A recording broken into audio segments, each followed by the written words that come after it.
Hi, I'm Corey, and in this installment of the standard What's in Your Box training series, we're going to take a deeper dive into evaporative emissions. Now, we're going to explain how legislation is leading to an increase in sales of EVAP components and how more efficient, smaller displacement engines have created an entirely new category of EVAP components. Almost everyone in the industry is seeing an uptick in EVAP sales, especially on later model vehicles, and here's why. Back in 2014, the federal government implemented new, stricter evaporative emission standards for both light and medium-duty vehicles. Now, these new standards changed two things. One, vehicle manufacturers were required to improve the leak detection systems on new vehicles. And two, the federal government also lowered the allowance of the number of hydrocarbons that can be emitted before that check engine light eventually comes on. Essentially, this means that new vehicles are more sensitive, and that's why we're going to see more and more check engine related EVAP repairs coming through the door. So what does all this mean for us? Well, it's a few things. First, it means that evaporative emission systems services will continue to grow.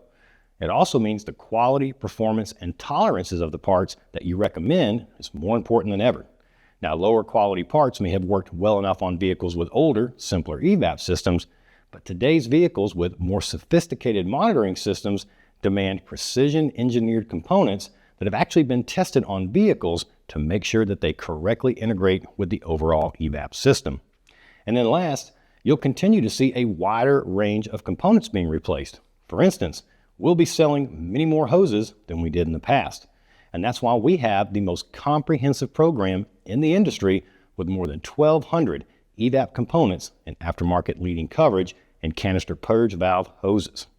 Another interesting advancement in evaporative emissions has been the adoption of canister purge pumps. Now, as we know, automakers have had to adapt to meet stricter emission targets and improve fuel economy.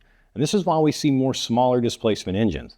Now, some of these smaller engines don't create enough vacuum for the EVAP system to operate.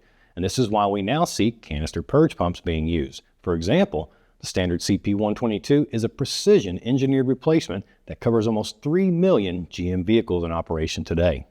Advanced research and development, in-house and North American manufacturing, rigorous lab testing, comprehensive on-vehicle testing, industry knowledge and insights that are second to none, and the most complete EVAP coverage in the aftermarket. That's what's in our box. What's in yours? For more information about the evaporative emission system and how it works, check out episode 13 of the What's in Your Box training series.